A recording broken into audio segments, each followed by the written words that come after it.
Hi, this is Lee with myexpatcoach.com, and I'm going to talk to you today about the no contact rule. The no contact rule is something that it has double use and it's talked about a lot on the internet.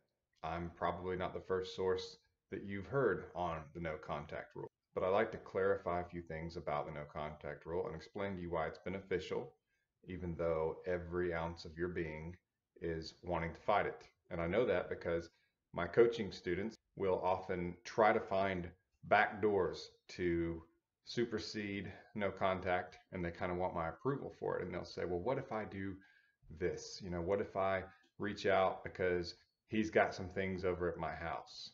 Or what if I reach out because we were supposed to go to this event together and I still have the ticket, and I could just see if she still just wants to go as friends.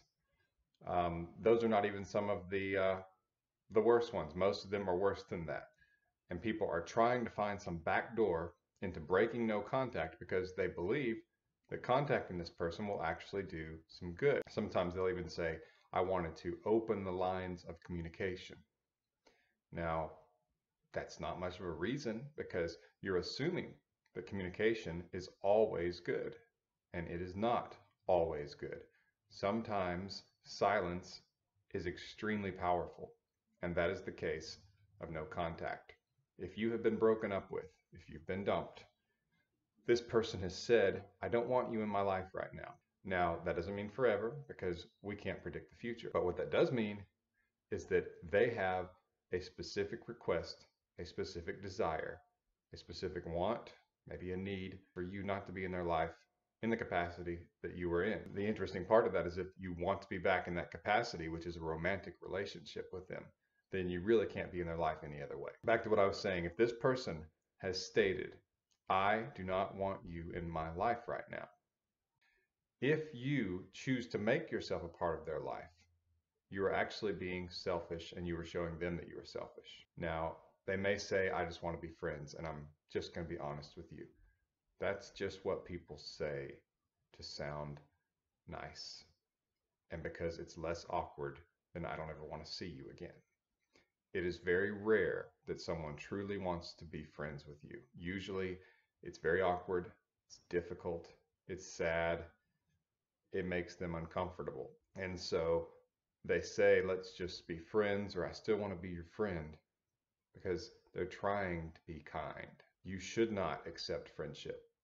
And I have articles on my website about that, myexpatcoach.com, about why that's a bad thing and how it will ultimately keep you from being able to be in a romantic relationship with them again. But they will oftentimes offer when they're breaking up with you. They'll say, I do want to be friends. Reject that offer. Simply say, I want to be your girlfriend, or I want to be your boyfriend. I don't want to be friends, but I appreciate it. And then wish them the best. Now, back on no contact specifically, when they have asked you to be out of their lives and you don't, it's selfish. When you were saying, I know that you don't want me in your life right now, but I want to be in your life right now. Therefore, I'm going to basically overrule your wishes, and I'm going to force myself into your life, thinking that it will cause you to want to take me back. It won't. This person already knows that you love them. They already know you want to get back together. You're not the one who broke up. And so if they change their minds, which is the key here, they will reach out. It is not a contest at this point to see how many times you can text them, I love you, or how many times you can show up crying, or how many gifts you can send them. None of these things change the feelings that they have. And none of these things are an epiphany to them of your feelings.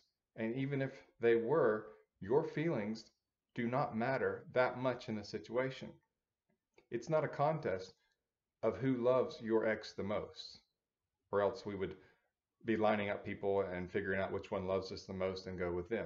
It's actually who we are attracted to the most and who makes us feel certain ways and who we love the most. The other person, in some ways, their feelings are a work in progress often, and we're trying to see them in the future as loving us more or wanting us more based on the relationship. So it's never just, well, I didn't realize he loved me so much, or I didn't realize she loved me so much, I'm going to get back with him. That's almost never the case. And I only say almost, I hate to say it because I don't want to give people reasons to break no contact, thinking that maybe yours is the exception because everybody wants to assume and wants to think that they are the exception. You're not. You are not. No contact is far better than trying to force yourself back into their life and thinking that just having a good talk with them will actually cause them to want to get back together with you. It won't. Now, what you do when the person that you love breaks up with you is that you graciously back out of their life. And you do so without being bitter or angry. You try to not show the full level of sadness that you feel. Now, you shouldn't say to them, "Oh, this is great. I'm so glad you broke up with me," because that's ridiculous and it's fake and it's not effective. They're going to think it's manipulative, as a matter of fact. But you do give the sense that you will be able to move on. You are sad. You don't want them to go. But if this is what they want, you, as a mature person, respect that, will give them that, and will graciously back out without drama, awkwardness, and selfishness. If you do that, you are way ahead of the game because most people do not do that. You also show them that the breakup itself will not represent you. And what I mean by that is that if you just back out at the breakup, you force the relationship itself to be front and center as far as when they think about you, they think about the relationship, they go through times where maybe they doubt the breakup, they have to reflect on the relationship. They can't go to the breakup and say, "Oh my goodness, she or he was so dramatic and awkward, and I had to put up with the begging and the pleading and the constant texts and the phone calls and them showing up where I work and showing up at my house and just this attempt to force their way back in my life. It was so uncomfortable and awkward and such a negative." And if that is the case, they can use that in their mind as a way to underline their decision, to confirm that they made the right decision. And so the breakup could cost you them getting back with you because they won't want to risk it. What if it doesn't work out again and they have to break up with you again? They have to go through all of your drama again. So that's going to be a big negative. That's why even if you've been awkward the first few days or a week, however long it's been, if you've been doing the wrong things that I've described as the wrong things, stop. At least stop the bleeding. Now, in this case, this is often where I actually do recommend one last contact, one last message. Should be text or email, not a phone call, because in today's society, phone calls are often seen as intrusive, especially in an awkward situation like this. And the person's probably not going to answer anyway. So what you do is you send a message, a text or an email saying, "I've thought about my response to you breaking up with me, and I have been out of line. If you want to have your life without me, to break up with me, I respect that, and I will stop contacting you and bugging you going forward. I wish you the best," and end it. Now, they may respond with "thank you" or "I'm sorry, I didn't mean to hurt you," all kinds of things. Do not respond again unless they ask you a specific question, because sometimes you just never know what's going on. I don't want to give anyone false hope, but their mind could have turned a little bit just based on life circumstances. And if they ask a question like, "Well, would you like to get together and talk about it?" you can say yes to that. You can continue to interact with them. But as far as your side of it, unless they reach out with a response that needs a response from you, you end it. You say, "I wish you the best, back off." That's when your no contact will begin and you have pressed the reset button. Now, no contact itself is a giant reset button. But in this case, if you've been doing all the wrong things, you've got to wipe the slate clean as best you can. And that's how you do it. But the reason that no contact is effective is because it allows them to actually experience the breakup. Because if you do not back away from them, then they're getting the best of both worlds. They're getting to forfeit that status as being your significant other or girlfriend or boyfriend. And instead of what that should mean in terms of them having a life separate from you where you're not in their day-to-day world, they're seeing you continually. And so they're not experiencing any kind of separation anxiety or any of the negatives associated with a breakup. So how would they know that they don't want the breakup? How could they miss you if you won't go away? And no, a day or two is not enough to generate the kind of missing that it would normally take. We're talking about true separation anxiety, where the stages of no contact are curiosity, and then the curiosity will turn into fear, and then the fear will turn into doubt, and then it all sort of compounds, and they can become preoccupied with you in their head, and it can even turn into a mild form of obsession, which will cause them to reach out to you. And that's where no contact is so effective, because it compounds. It gets more powerful the longer that you do it. Day 4 is more powerful than day 3. Day 12 is more powerful than day 10, and so on. Day 30 is more powerful than day 25. Day 40 is more powerful than day 33. Yes, it's getting to add up. And I know that makes you uncomfortable because you want things to happen quickly. And sometimes they do. Sometimes it's just a few days. But sometimes it takes longer than that. You don't have to get this person back today. So take a breath. Just because you don't get them back today or this week does not mean it's over. Just because you don't get them back this month does not mean it's over forever. That's where you've got to stay calm. You've got to try your best to be mind over matter and to show your ex that you're mature, that you have a life outside of them, that you can move forward, because those things are attractive and healthy. Mentally healthy people are attractive. That's who people, for the most part, want to be around.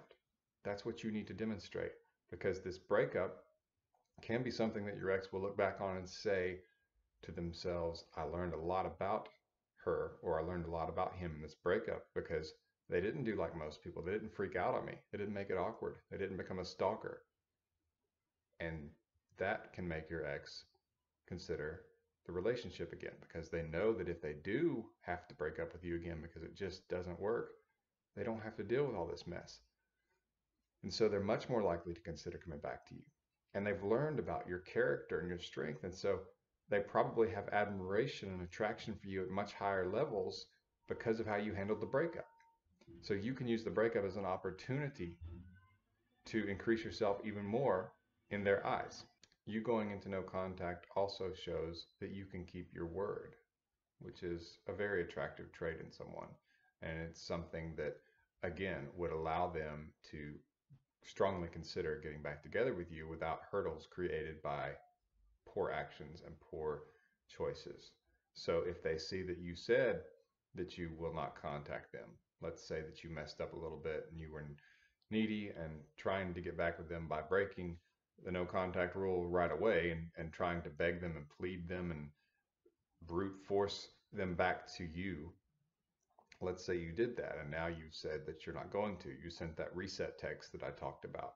Now you've shown them that you can keep your word. When you say, I'm not going to be contacting you again and I will respect your decision, and then you do it, you're showing them that you're a person of your word and that you're a good listener, that you understand what they're asking you, and that you will make an effort to do it, and you will do it. It's not just an effort. You will be tempted to break no contact. Some people get really pumped up for it the first few days, and then I get an email from one of my clients, or they schedule a coaching call and they have broken no contact. And they want me to know why, because they think I'm going to approve of the decision. No, I'm not going to approve the decision, because the best thing you can do is to not contact them. And it feels like you're doing nothing. It feels like nothing is happening and that you're losing them, but that's not true. You're actually preventing yourself from pushing them further away, and you're allowing them to miss you and experience separation anxiety. And no, they will not forget you during no contact. I still remember people that I went to elementary school with. They're not going to forget you, especially if your relationship was decent and if you had been with them more than 2 months or so. It's not something that they could just move on from quickly. Even if the relationship was 1 month, it's going to take a few weeks before most people want to start dating again or want to even think about it. They're not going to forget you during no contact. If anything, your absence emphasizes your presence even more, because they're having to go about their day in a different way without you. and they are seeing a different pattern. Their phone's not vibrating with texts from you. They're not getting calls from you. Their weekend is now empty because you two don't have plans. So you will be noticed. Your no contact will be noticed, and it will make you look stronger and more attractive. People do not respond well to other people who do not respect their wishes. And it also makes you look needy and weak. It makes you look like someone who can't live life without them. And as romantic as that might sound, it's actually not attractive. People want to be with other people who have other things going and who have lives outside of them. And so you acting as though the world has collapsed because this person broke up with you is not attractive at all. You need to get out of the house, out of the apartment. You need to go spend time with friends. You need to go learn new things, find stories in the world where you can observe things and have great stories to tell when this person reaches back out to you, which most of the time they will. And that's when, by the way, you should not ignore them. When they reach out, that doesn't mean that you continue no contact. No contact is on your end. And so when they reach out to you, you can respond to them. Doesn't mean that you try to carry the conversation. You should not do that. But if they're asking, how are you? Tell them something great. Tell them you're doing well. You should not, under any circumstances, pout. That includes social media, and contacting them does extend to social media. Do not like their posts. Do not email them. Do not message them on a social media application. Leave them alone. Disappearing means disappearing. There are no exceptions. There's no back door. Contact will not do you good at this point. And so when they do reach out to you, if you have some good stories that you can tell them when they ask how you're doing, tell them you're doing well. Tell them about something really neat that you saw or something great that's going on in your life, because you want to be a person who inspires, who's upbeat and optimistic. Think about people when they're down in the dumps. Even if you feel bad for them because they're your friends, if you feel badly and you want to make them feel better, you don't really like being around them. And you want them to get through it partly so that you can enjoy being around them again. And you might even avoid them.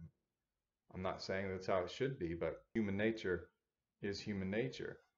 And so you don't want to be around people who are downers. And so they're not going to want to be around you. And again, you are trying your best, your absolute best, to keep the breakup from being awkward for them so that it's not a punishment. Because if they see it as a punishment, like I said, it will detract. It will be a hurdle that will prevent them from getting back with you, because they will assume if they get back with you and it doesn't work out again, they will have to put up with a bad breakup again. But if it's easy and you're not making things awkward and you're not harassing them, then it won't be a hurdle, and they will have to focus on the relationship itself. Show confidence in yourself that you believe you are enough, and that if you don't reach out to them, that you will move on just fine, or they will come back to you. And show confidence in the relationship that once this person is away from the relationship, that they will miss it and you in it, and that they will reach out. And that's what no contact is. It stops the bleeding. It allows attraction to grow again from this person. It shows them that you are strong, that you respect boundaries, and that you're a mature person, which is a very attractive thing. That's what needs to happen. Anything else will not work in almost all situations. So that's the no contact rule. There are more resources about it and strategies within it and questions that people have about no contact and about breakups at myexpatcoach.com. That's myexpatcoach.com. And this has been Coach Lee with myexpatcoach.com. You can schedule a coaching call with me at the website. Thank you for watching, and please subscribe to this channel.